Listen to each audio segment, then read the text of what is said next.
오늘 시간에는 한 해의 절반을 마감하며 우리가 주께 드려야 할 감사는 이란 제목으로 함께 말씀의 은혜를 나누기를 원합니다. 오늘도 맥주 감사주일을 맞아 주 앞에 나와 예배드리는 우리 성도들을 사랑하고 축복합니다. 천국에서 함께 살아가야 되잖아요. 이 땅에서부터 친하게 지내십시다. 할렐루야. 그날 가서 모른 체 하면 안 되잖아요.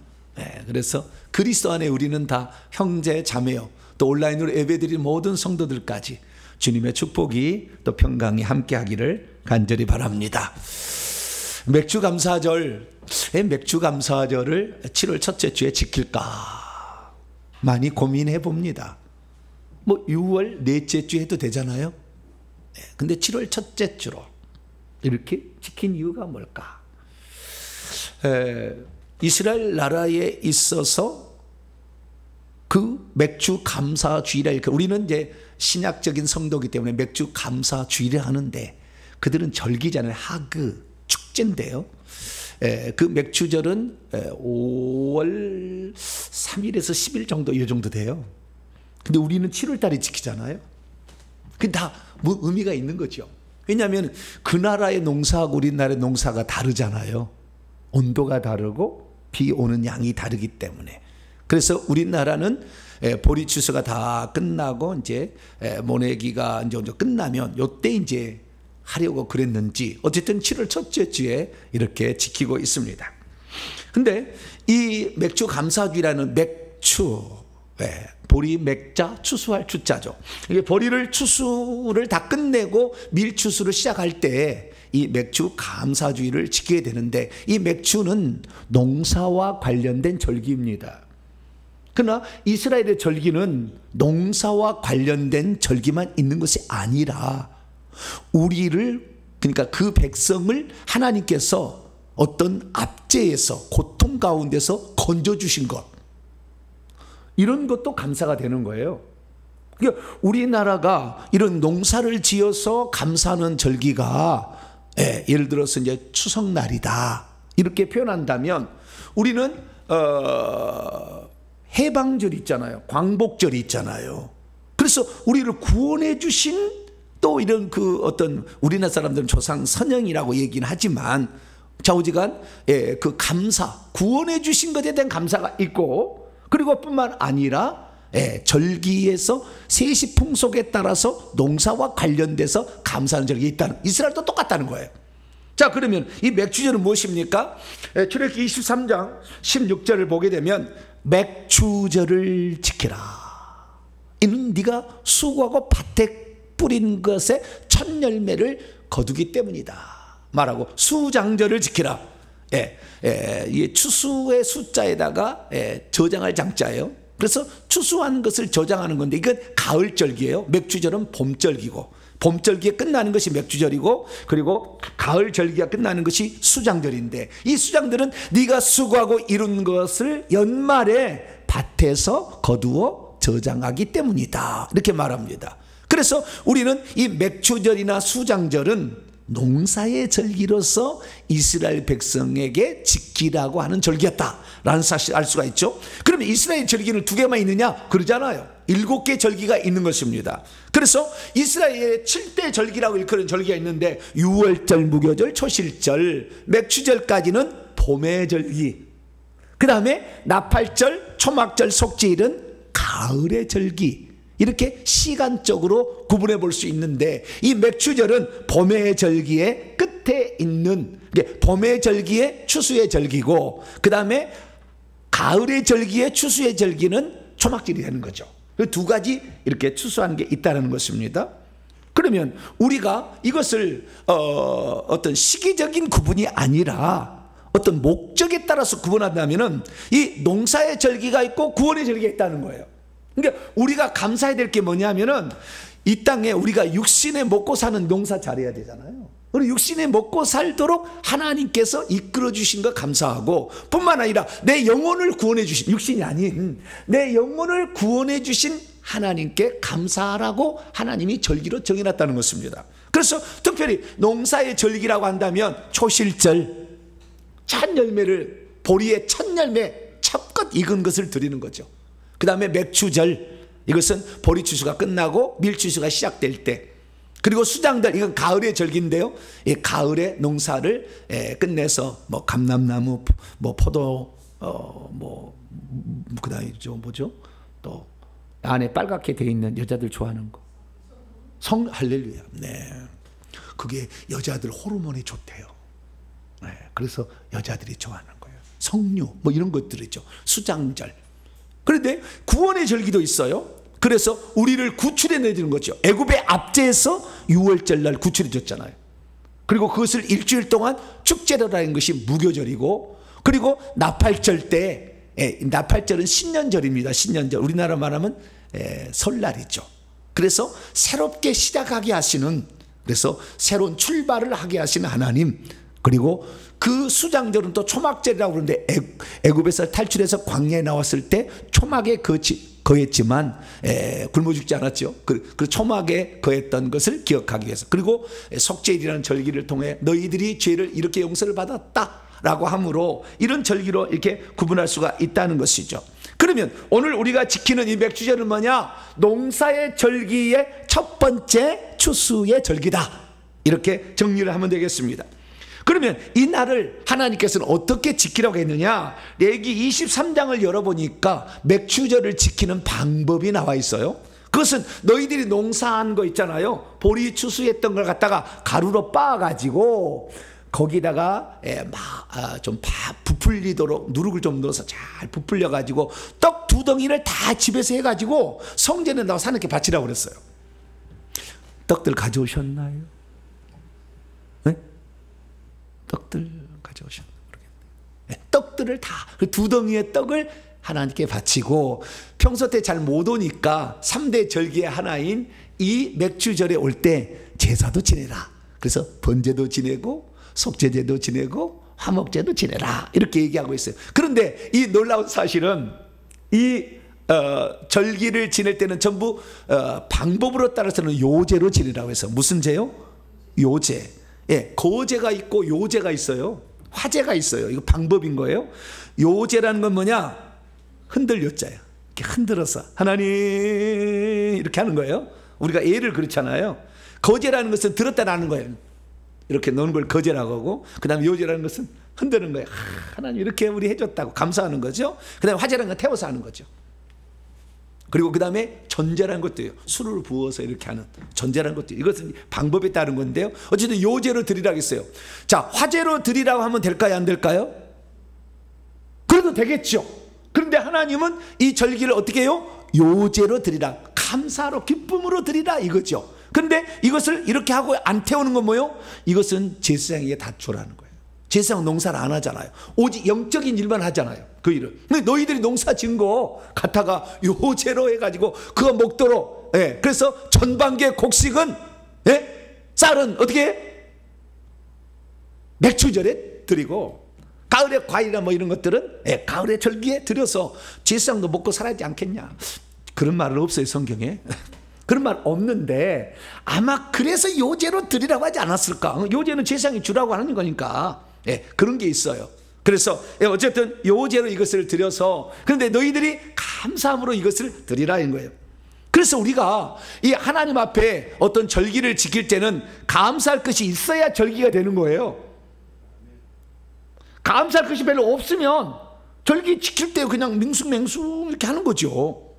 그래서 저와 여러분이 이제 지난 6개월을 돌아보면서 맥추절을 7월 첫 주에 지키라는 것은 1년의 절반이 지났다, 저는 그렇게 해석합니다. 1년의 절반이 지났는데 지금은 농사를 안 짓잖아요. 우리나라의 뭐 거의 대부분이 도시 생활하지, 농사 짓는 사람은 그 쌀값을 나라에서 사줘요. 농사 안 지려고 하니까 사줘가지고 이렇게 비싸게 사주는 겁니다. 실제적인 돈보다 더 많이 사주는 거예요. 그래서 농사를 지으라는 게, 왜? 만약에 비상사태가 발생하면 농사 안 지면 농사를 못 짓는 나라는 다 망하거든요. 순식간에 망해버리거든요. 그래서 이 농사를, 우리나라는 아시아는, 동남아시아는 농사를 짓는데 아주, 그러니까 우리나라가 복받은 나라예요. 왜냐하면 우리나라는 농사를 짓잖아요. 어떤 나라는 농사를 하나도 안 하는 데가 있어요. 그런 나라들은 식량 위기에 가뭄이 들면 나라가 망합니다, 거의. 그럼 우리나라 농사를 짓는 거잖아요. 뿐만 아니라 우리나라는 자원이 없는데 수출만 해먹고 살아. 그런데도 세계 7위야. 할렐루야. 뭔 놈은 머리가 이렇게 좋은지 모르겠어요. 네. 과거에는 일본 뭐 있는데 일본 밥솥 뭐 그랬는데 지금은 핸드폰이고 뭐고 다 대한민국이 최고라. 할렐루야. 일제 안 사요 이제는. 그렇게 돼버렸어요. 우리나라 참 이렇게 했는데 우리나라가 이렇게 복받는 것은 하나님을 잘 섬겨서 할렐루야. 그래서 지금은 우리가 복받아가지고 농사를 굳이 짓지 않아도 대부분 도시생활을 하기 때문에 드릴 게 별로 없어요. 드릴 게 별로 없어. 그러나 우리가 이때 그러면 우리는 그럼 뭘 드려야 되느냐는 거죠. 뭘 드려야 되냐. 주님께서는 그래서 우리에게 절기를 지킬 때 두 가지를 생각하라 이렇게 얘기를 한 거예요. 그래서 오늘 본문 말씀에 시편 136편은 너희들이 추수할 것이 없다 할지라도 영혼에 관련된 문제가 있다. 그래서 둘 중에 하나를 알아도 너희들은 주 앞에 드리라 라고 말한 것이 오늘 절기를 지키라는 이 시편 136편의 말씀이에요. 시편 136편은 처음부터 끝까지 감사하라 감사하라 26번은 나와요. 감사하라 감사하라 감사하라 절마다 감사하라 나와요.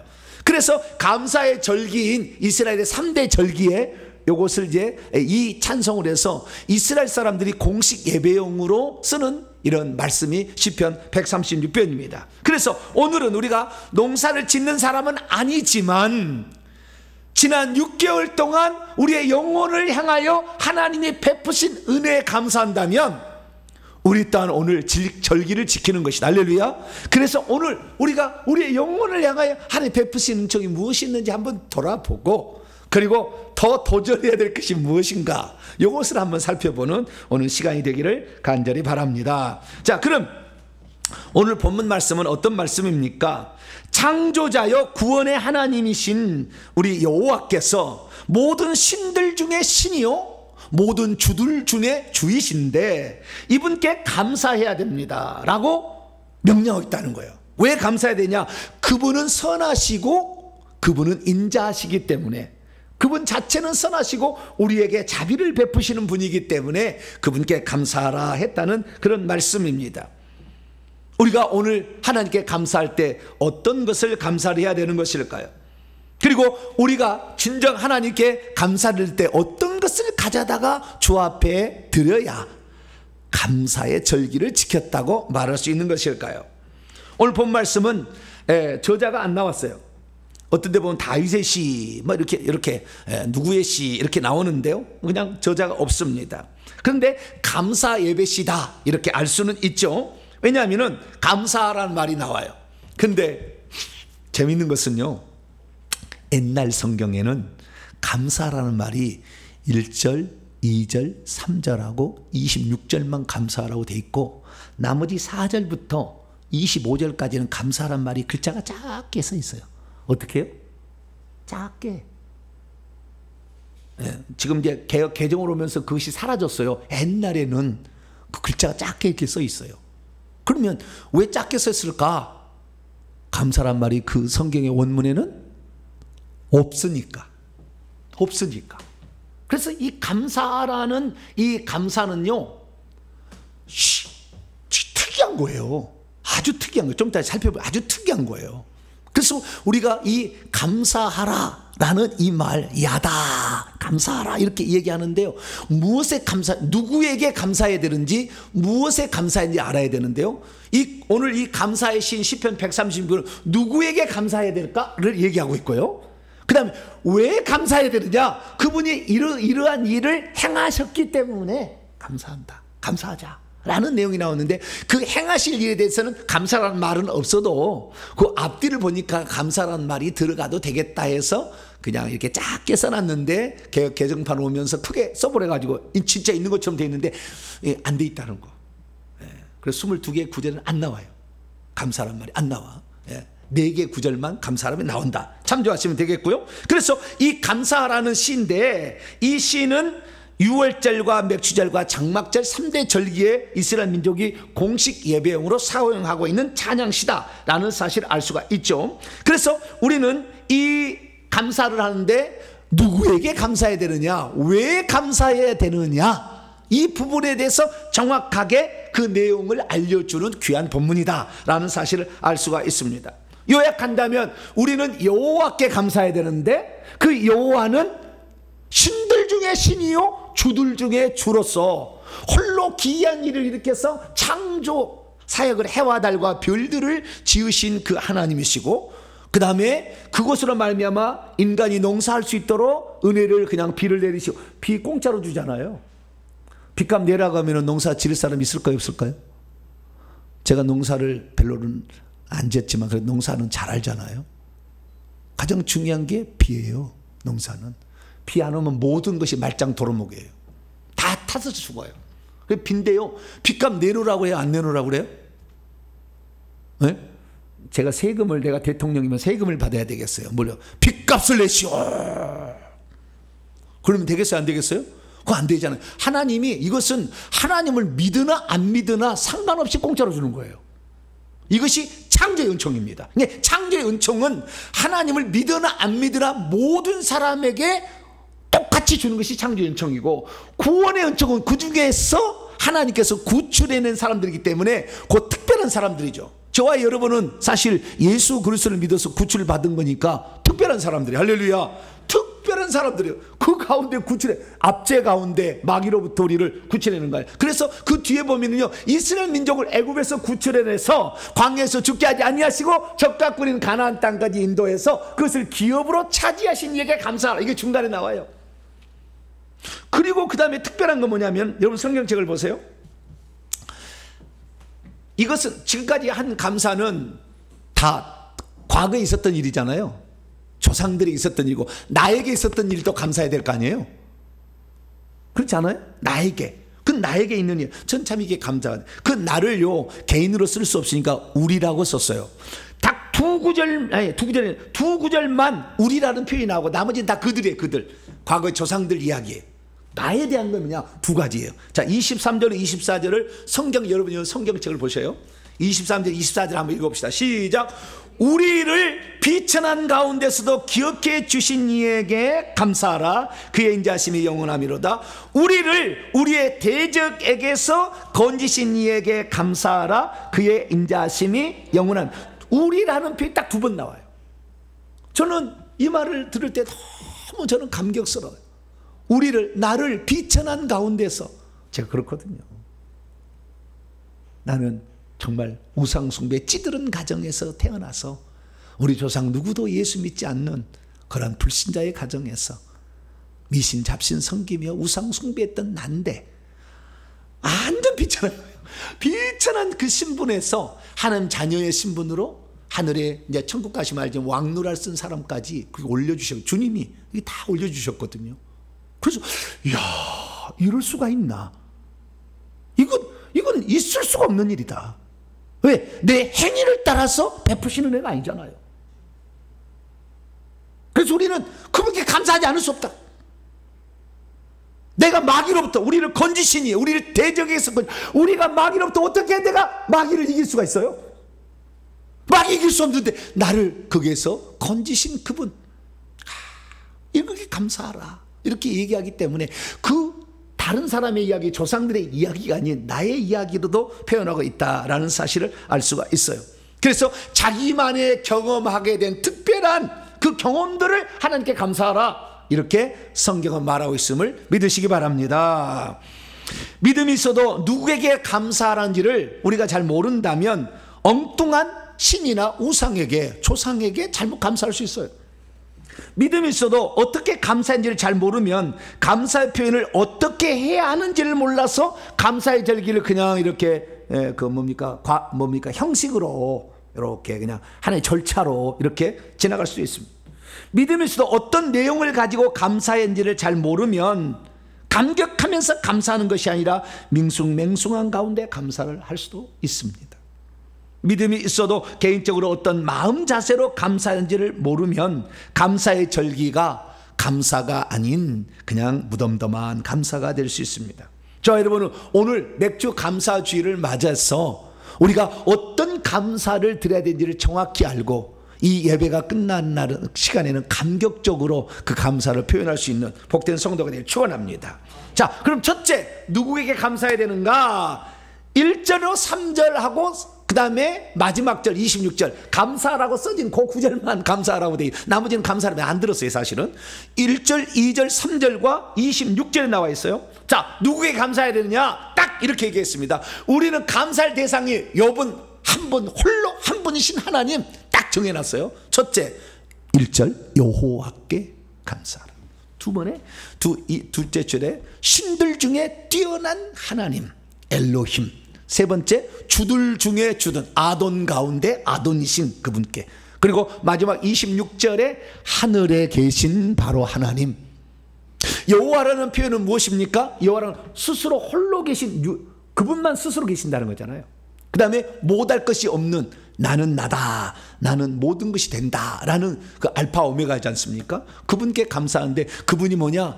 모든 신적 능력을 가진 그 천사들 위에 계신 분이 있고 모든 세상의 주인들 위에 계신 주인이 있고 그분은 초월해 계시며 완전하시고 전능하신 하늘의 하나님이다 이렇게 말하고 있습니다. 그래서 우리는 오직 이 천지 만물을 창조하신 스스로 계시며 모든 것 위에 초월해 계신 홀로 기이한 일을 행하신 그분께 감사할 수 있기를 축원합니다. 이분 위에 모든 것들은 다 가짜예요. 가짜예요. 우리나라는요 그걸 모르고 1000년 동안 석가모니를 신으로 숭배했다는 거 아니에요. 아라한 정각자 막 이렇게 세존 막 이런 식으로. 그 전에는요 단군 무당 이쪽을 5000년을 섬긴 거 아니에요.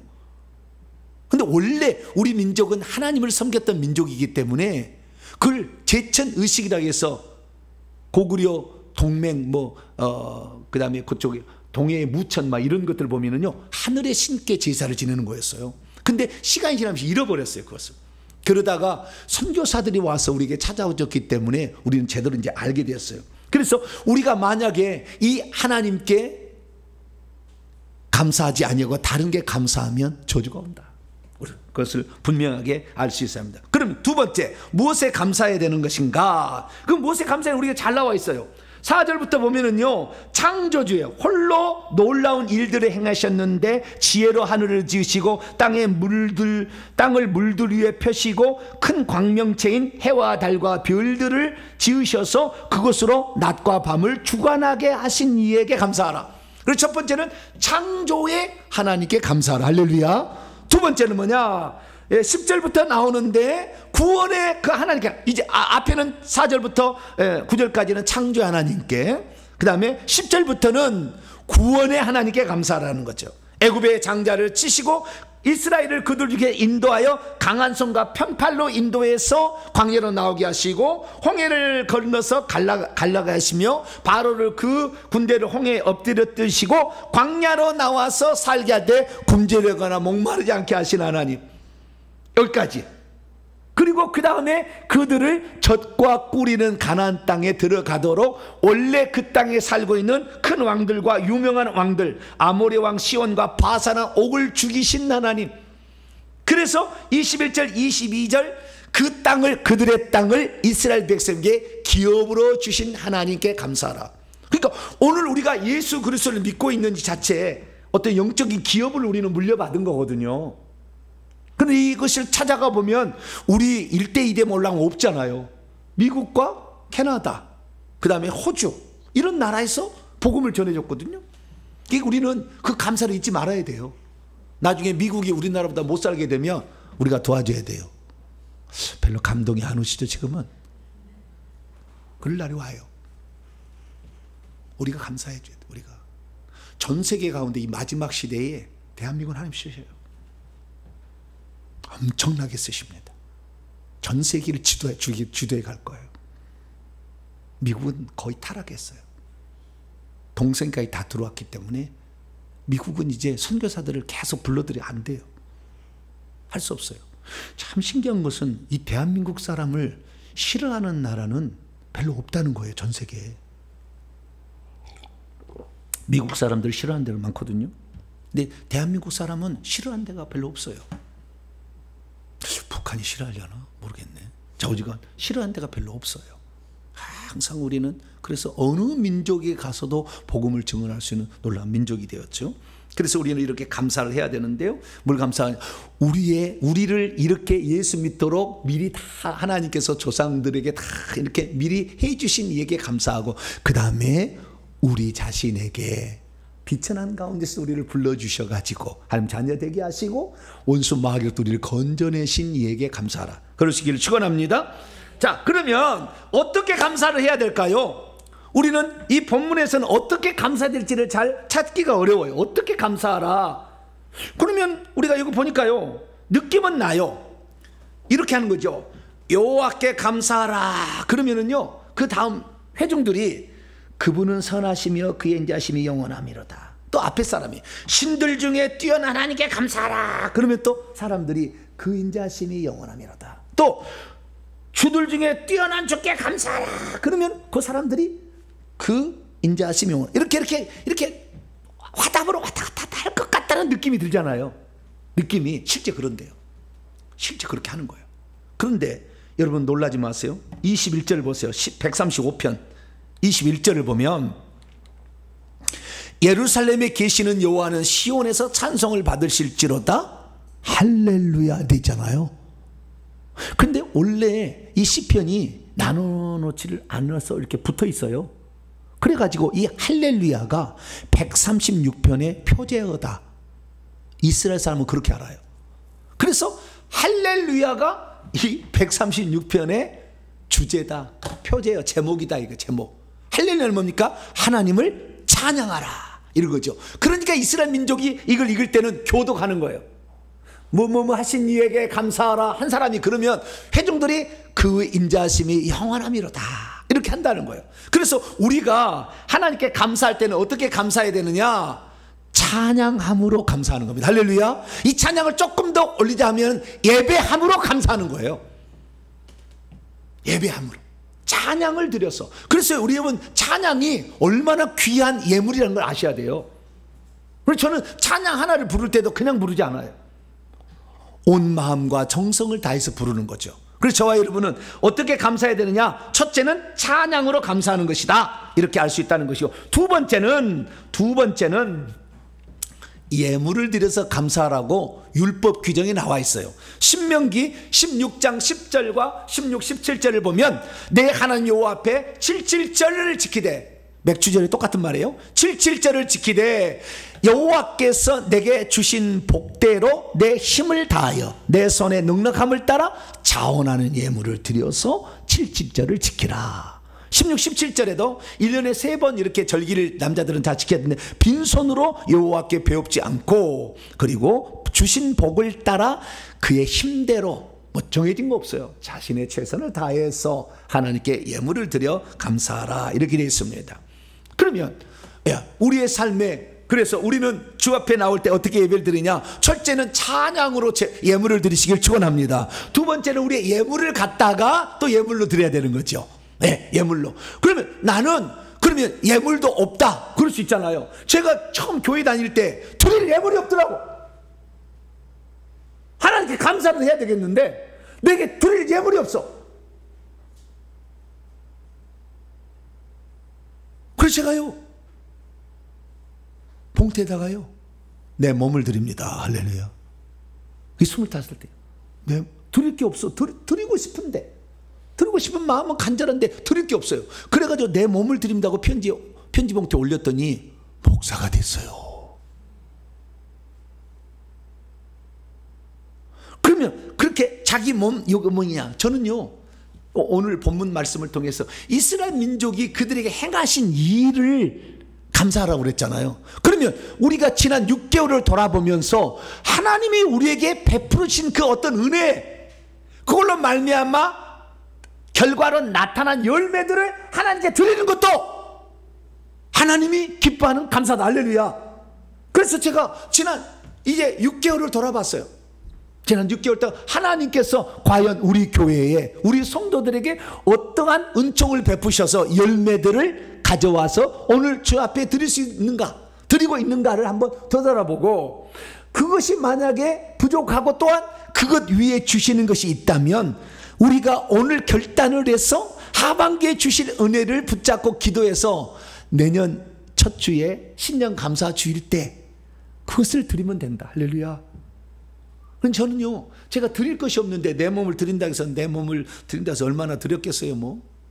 그런데 하나님은 그 마음을 받으시더라고요.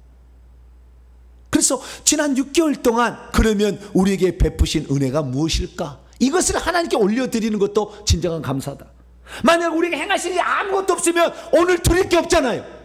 단지 예물 드릴 것이고 찬양 드릴 거지만 진정 주님이 드릴 것은 우리의 마음인데, 우리에게 행하신 그 일들을 말미암아 우리가 갖고 있는 것을 하나님께 드릴 때 이것이 진정한 감사가 아니겠는가.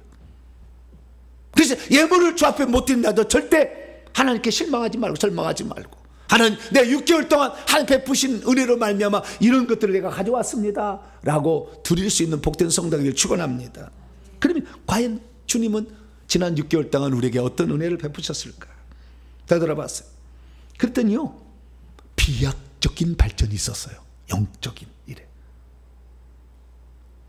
우리 교회가요 10년 동안, 2013년에서 2023년 동안 10년이라는 세월 동안 어마어마한 변화를 겪었는데, 그 중에 7년, 그 다음에 3년, 그리고 지금 6개월인데요.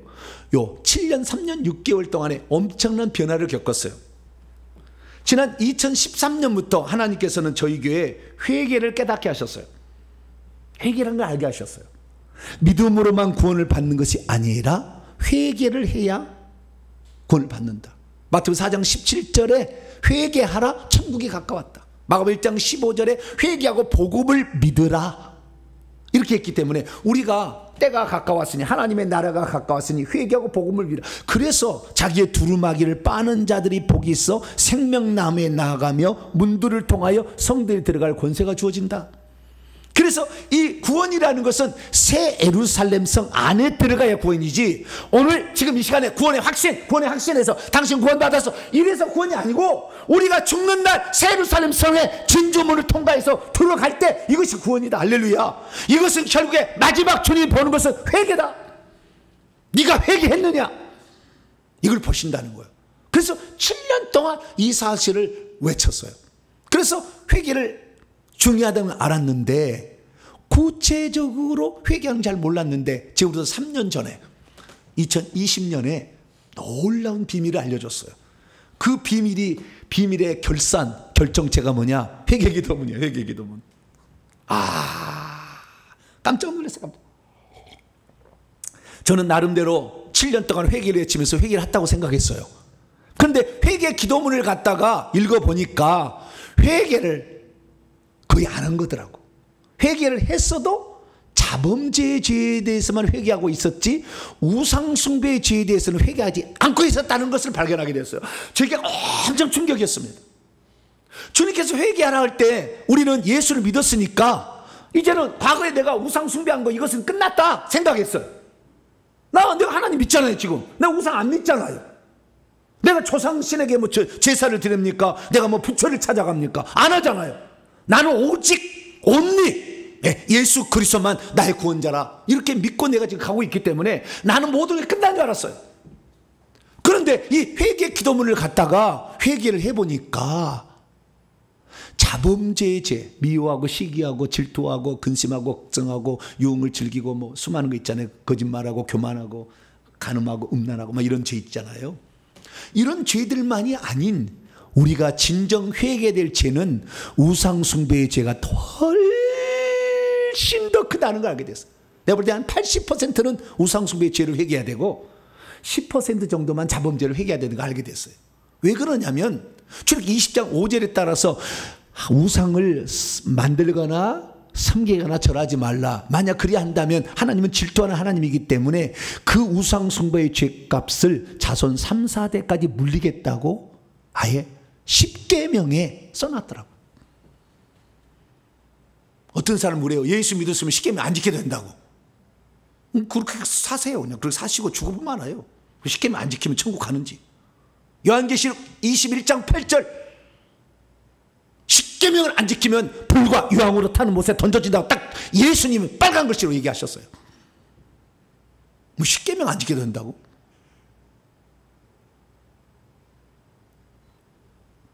깜짝 놀랐어요. 내가 진정 회개를 했을까? 그래서 제가 그때부터요 여기 앉아서 목 놓아 울면서 얘기했어요. 주님, 제가 회개한다고, 회개하라고 그렇게 7년을 외쳤는데 실제적으로 나는 회개하지 않았어요. 왜 그러느냐?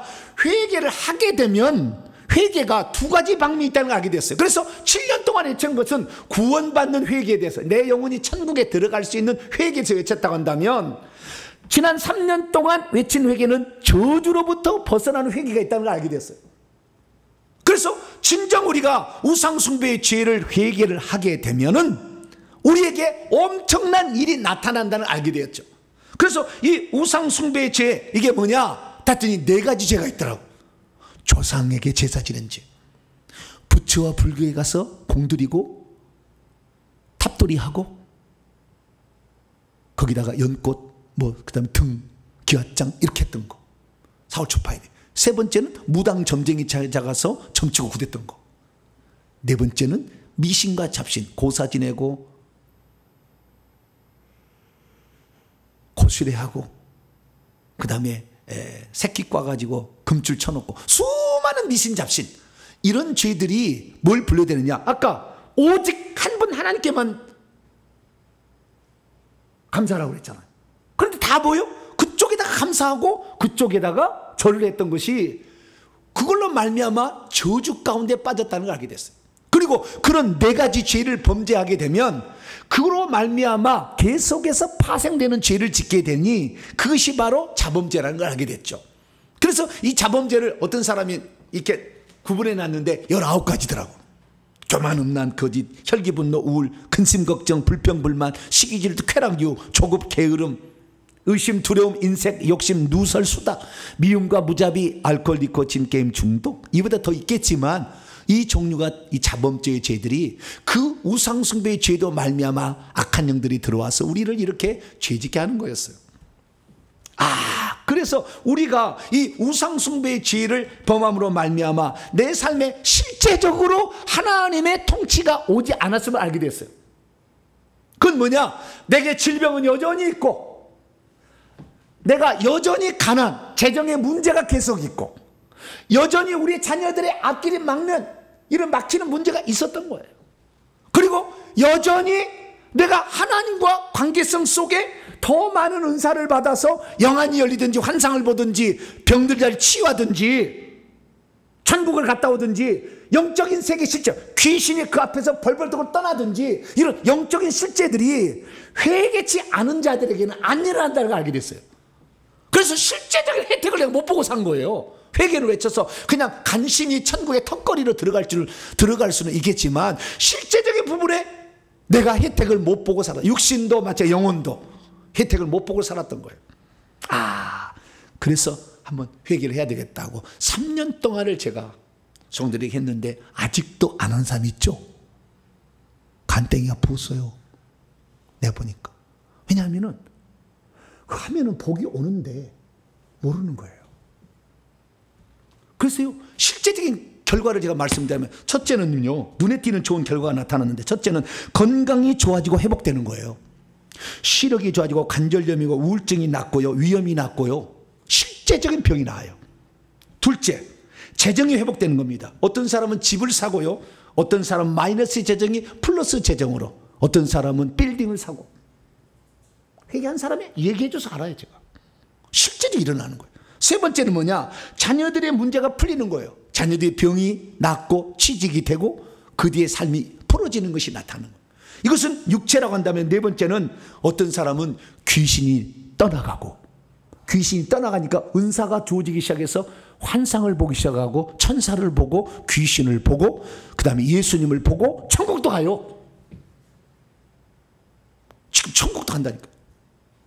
베드로의 집까지 갔다 온 사람도 있어요. 지금 내가 다 얘기 안 해서 그렇지. 영적인 엄청난 은혜가 천국 한 번만 봐도 영원히 기억할 그 땅을 갔다 올 수 있다 이 말이에요. 1초도 안 걸려요. 1초도. 와, 회개를 했더니 엄청난 것이 우리를 기다리고 있는 거예요. 혹시 맛보지 않으신 분들은 오늘부터 다시 작정하기 축원합니다. 회개 기도문으로 1000번을 하세요. 1000번 해보세요. 그러면 그 다음부터는 안 되면 제가 열어드릴 테니까 다. 그 다음 안 된다, 나 1000번을 했는데 잘 안 열린다, 오세요. 제가 열어드릴 테니까. 그래서 야, 엄청난 것을 지난 10년 동안 하게 돼요. 최근 6개월 동안 또 엄청난 영적인 발전이 있었어요. 그건 뭐냐? 귀신들이 나가라고 그러는데 안 나가잖아요. 여러분, 귀신이 나가라는 성경에 보면 귀신이 나가라. 사도행전 16장 18절에 예수 그리스도를 명하노니 그에게서 나와라. 그랬더니 점치는 여종 속에 들은 귀신이 즉시 나오니라고 그랬잖아요. 즉시 나가야 되잖아요. 그런데 왜 귀신 즉시 안 나갈까요? 이유가 있을 거 아닙니까? 성경은 나간다고 돼 있잖아요. 믿는 자들에게는 마가복음 16장 17, 18절 믿는 자 이런 표적이 있다니 곧 그들이 내 이름으로 귀신을 쫓아내며 새 방언을 말하면 병들이 소문쟁이 나으리라고 그랬죠. 거기에 보니까 귀신을 쫓아내며 이렇게 돼 있잖아요. 뱀을 집어올리고 영적인 손으로 영적인 뱀을 뽑아버릴 수 있다고 말이에요. 그런데 왜 그게 우리에게서 안 이루어지는지 알게 됐어요. 그건 뭐냐면 귀신도 오래 묵은 놈이 있어요. 어떤 놈이 있다고요? 오래 묵은 놈. 오랫동안 죄를 회개한 적이 없어서 4대 내려오고 또 4대 내려오고 또 4대 내려서 적게는 30년, 50년, 많게는 300년, 700년, 1000년, 1200년까지. 제가 1200년까지 봤습니다. 1200년 된 영이 있어요. 계속 내려오는데 이것은 계급이 높아요. 그래서 이런 영들은 영적인 세계는요, 이 세상에서 우리가 갖고 있는 영적인 계급이 있어요. 영의 계급이 있어요. 그런데 귀신도 영의 계급이 있는데 귀신의 조직과 인간의 조직이 있습니다. 귀신의 조직의 3분의 1이 타락해서 귀신이 됐고, 아니 천사의 계급이 있는데 3분의 1은 귀신이 됐고 3분의 1은 그냥 천사로 있어요. 요 천사 쪽과 인간 쪽이 있는데 계급이요, 이 사람의 계급보다 천사 계급이 높으면 말해도 안 들어요. 여러분보다 높은 사람한테 명령한다면 듣겠어요, 안 듣겠어요? 여러분이 만약에 국무총리 나왔어요. 대통령 나와! 이것도 안 하고 말이야. 그러실 수 없어요? 그날부로 모가지다. 그럴 수 없어요. 자기보다 계급이 높고 이것이 영적 소일이라니까요. 그렇기 때문에 여러분들이 주 예수 그리스도로 쫓아낸다. 원리는 맞고 원칙은 맞아요. 원칙은 맞지만 실제적으로 그것을 여러분이 적용하려면 영적 계급이 높아져야 되는 거예요. 근데 영적 계급을 높여야 된다는 말을 들어본 적이 없잖아요. 왜 나는 귀신을 쫓아도 귀신이 안 나가나? 영적 계급이 높아야 돼요. 두 번째는 뭐냐면 안 나가면은 그놈을 처리할 수 있는 어떤 능력이 있어야 되는 거예요. 안 나가면 어떻게 해요? 불로 지져버려야 돼. 어떻게 한다고요? 불로 지져버려야 돼. 그냥 고통을 줘야 돼. 안 나가면 그냥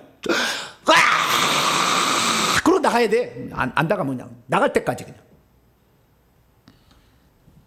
그래서 제가 올 지금 상반기에 깨달은 엄청난 사실은 영적 계급이 내가 낮으면 귀신은 잔챙이들은 나가지만 높은 계급은 안 나가더라는 거예요. 오래된 묵은 것들을. 이런 것들은 어떻게 해요? 고문을 줘야 돼. 그 고문의 최고는 불로 지져버려야 되는 거예요. 그냥. 성경에 보니까 하나님의 말씀은 불이다. 불. 내 말이 불같이 아니하냐. 바위를 부서뜨리는 쇠망치 같지 않냐. 쇠망치로 그냥 머리를 깨버려야 돼. 에베소 6장 17절 하나님 말씀은 성령의 검이에요. 칼인데 양쪽에 날이선 검으로 머리를 찔러버려야 돼. 그냥. 그러지 않으면 안 나가요. 이놈이 되도록이면 자기 집이니까 안 나가려고 그래. 잘. 우리가 회개를 해도 잘 안 나가려고 그런다니까.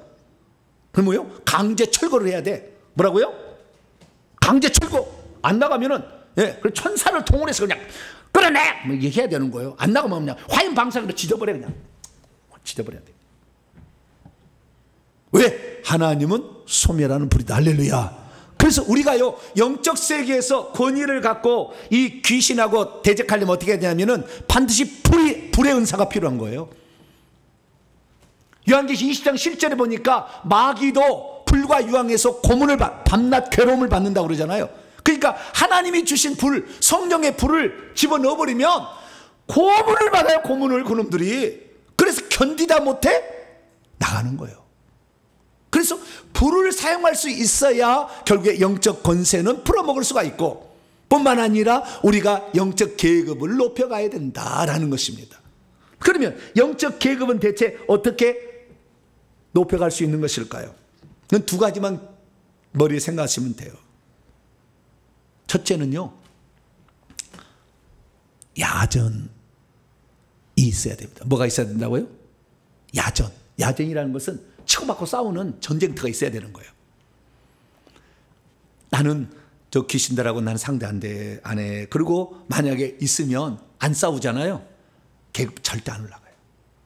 군대에는요, 야전에서 실제를 경험한 사람들에게만 진급을 해줘요. 영적 세계는. 안 싸운 사람들은 계급을 안 줘요. 그래서 내가 좀 얻어 터지더라도 여러분 영적 싸움할 수 있기를 축원합니다. 이것들을 내보내야 된다 생각하고 불을 켜고 이 영적 전쟁을 수행하려고 계획을 해야 돼요. 그리고 싸워야 돼. 얻어 터지더라도 또 해봐야 돼. 막. 근데 내가 막 얻어 터지잖아요. 계급이 낮아가지고. 그러면 주님께서 그래 내 자식 얻어 터지는 거 기분 좋다 그러겠어요. 우리가 얻어 터지고는 아버지가 어떻게 했어요? 누가 내 아들을 건드렸어 이씨. 그래가지고 도와주잖아요. 할렐루야. 그러면 똑같은 거예요. 그 야전이 실제 영적 싸움이 해야 된다는 거예요. 두 번째는 뭐냐? 내 영을 강하게 만들어야 돼요. 내 영을 강하게 만드는 것은요, 방언하는 거예요. 뭘 하는 것이다? 방언하는 거예요. 방언을 말하는 자는 자기 자신을 건축하는 거예요. 단단하게. 아주 단단하게. 방언을 말하지 않으면 영적 계급이 잘 안 올라가요.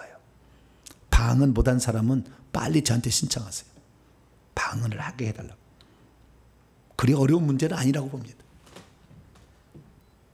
방언을 해야 영적 계급이 올라갈 수 있어요. 자기 자신을 강하게 만들 수 있어요. 결국 그래서요, 우리가 영적 싸움의 최고복은 뭐냐? 귀신을 쫓아내는 것만이 아니에요. 마태복음 12장 43절 45절 보면은 귀신이 우리 몸에 집을 짓고 있거든요. 그 집을 제가 알게 됐어요.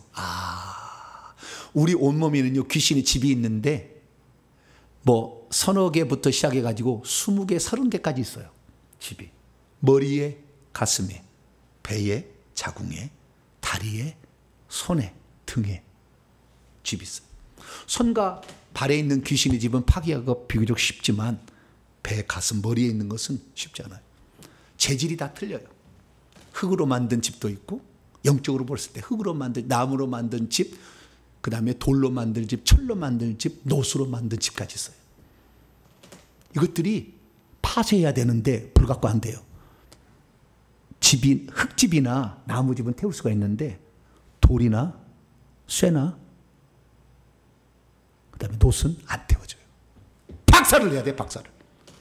근데 이 박살 내는 데는요, 철장의 권세가 조금 도움이 되지만 실제적으로는 이것을 파괴할 수 있는 영적인 힘을 가진 천사가 와야 돼요. 성경은 뭐라고 얘기하느냐? 그래서요, 천사들을 부릴 수 있어야 돼요. 모든 천사들은 구원받을 상속자들을 섬기라고 보내신 것이 아니냐. 근데 요한계시 22장 8절 9절 보면은요, 사도 요한이 이 요한의 계시를 알려준 환상을 보여준 이 천사 앞에 엎드려 경배하려고 그랬어요. 계급이 높잖아요. 그랬더니 경배하지 마라 그래요. 나도 너와 똑같은 종이다. 그런데 경배하러 왔다는 것은 계급이 높다는 거예요. 그래서 사도 요한은 천국에 가면 24장로가 아닙니다. 그 밑에 계급입니다. 이 계급은 그 높은 계급에 속한 천사였던 거죠. 그래서 영적 세계는 분명하다. 우리가 귀신이 있어도 귀신 세계다 천사의 세계니까 높은 계급의 천사를 부릴 수 있는 수준까지 올라가야 된다는 거예요. 우리가 올 상반기에 드릴 수 있는 건 뭐냐? 하나님께서 이런 영적인 세계를 가르쳐 주셨다는 것, 2000년 기독교 역사의 처음인 것 같아요. 살펴보세요. 이거 알 자체가 벌써 우리는 엄청나게 많은 선점을 한 것이고요. 이제 저와 여러분은 이 교회 생활, 기도 생활, 그 다음에 축사 생활, 방언 생활을 통해서 이 영적 계급을 높여갈 수 있기를 축원합니다. 올 하반기 때 이제 6개월 동안은 우리가 이거 알았으니까 실제적으로 싸워보고 회개하고 싸워보고 불을 써서 그냥 이 약한 힘이 들어오지 못하게 만들고 방언 열심히 하고 이렇게 해가지고 계급을 높이시기 바랍니다. 우리가 이 엄청난 영적 비밀을 하나님 알게 해주신 것만 해도 우리는 엄청난 지금 감사가 되는 것이고요. 이제는 우리 하반기 때 우리 스스로가 이 사실을 알고 열심히 회개하시고 불을 하나님 달라고 해서 불로 채워서 뜨끈뜨끈해서 악한 영을 막 태워버리시고 방언하시고 실제 귀신을 쫓아내시고 이 사역을 통해서 저와 여러분이 하반기에 드릴 예물은 높은 영적 계급장을 하나님께 바칠 수 있는 복된 성도가 되길 간절히 축원합니다. 거룩하신 아버지 하나님, 수많은 사람들이 오늘 영적 세계를 알려고 노력하고 수고하지만 영적 세계의 실장을 몰라서 그 세계에 들어가지 못한 자도 있습니다. 그러나 알아도 그 사실에 우리가 기도하지 아니하고 회개치 아니하고 귀신과 싸우지 아니하고 하늘로부터 은사를 받지 못해서 그리고 천사를 부릴 수 있는 영적 계급이 높아지지 못해서 오늘도 얻어 터지는 자가 많습니다. 주여, 저희들 올 하반기 때는 영적 계급장을 높은 계급장으로 주 앞에 바쳐 진정한 하나님께 바칠 예물을 갖다 드릴 수 있는 우리 모두가 되게 해 주옵소서. 우리 주 예수 그리스도의 이름으로 기도하옵나이다.